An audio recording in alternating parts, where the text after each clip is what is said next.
Class 11 accounts का trial balance का एक क्वेश्चन करेंगे।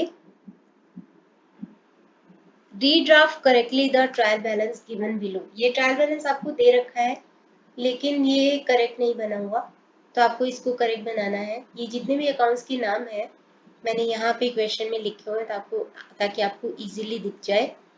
अब ट्रायल बैलेंस बनाने के पहले एसेट्स, एक्सपेंसेस एंड लॉसेस इसको डेबिट बैलेंस में लिखेंगे।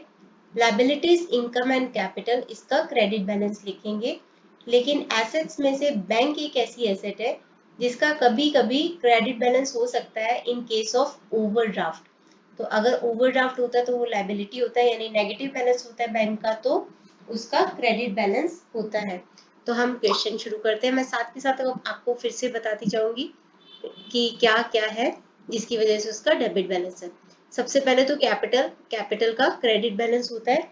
बुक मेरे सामने है तो इसका बैलेंस है 8000। बैड डेट्स रिकवर्ड, इनकम होता है, क्रेडिट बैलेंस होगा, ये है 250। क्रेडिटर्स लायबिलिटीज होते हैं तो क्रेडिट बैलेंस होगा, ये है 1250।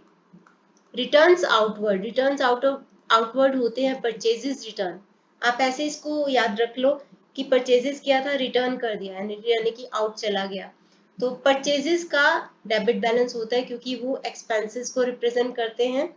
तो परचेजेस रिटर्न का उल्टा होगा, यानी कि क्रेडिट बैलेंस होगा। तो ये है आपका 350, क्रेडिट साइड पे आएगा।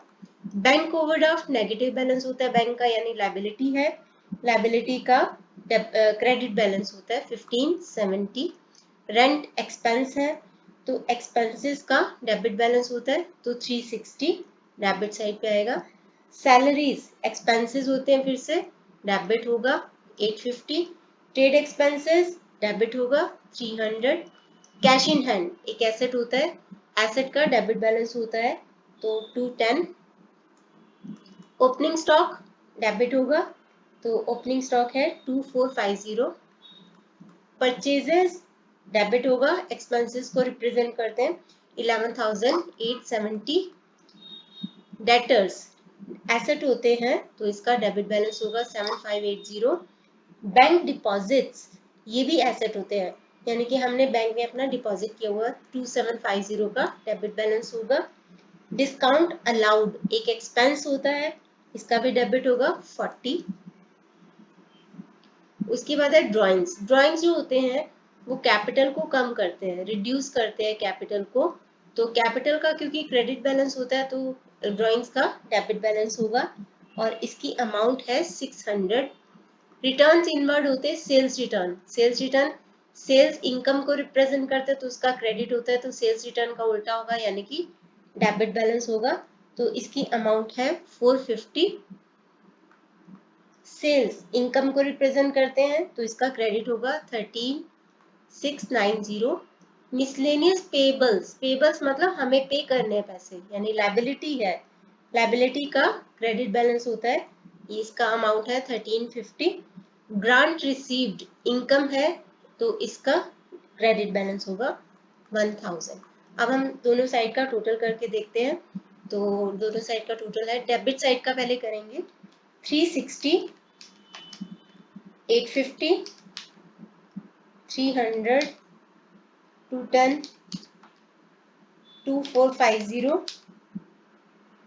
11870, 7580, 2750, 40, 600, 450। तो ये आ गया 27,460 जो कि करेक्ट है हमारा आंसर। तो 27,460 डबल अंडरलाइन। क्रेडिट साइड पे देखते हैं क्या क्या है। 8000, 250, 1250, 350, 1570, 13690, 1350 and 1000, 27,460 अगेन। तो ये हमारा क्वेश्चन करेक्ट है।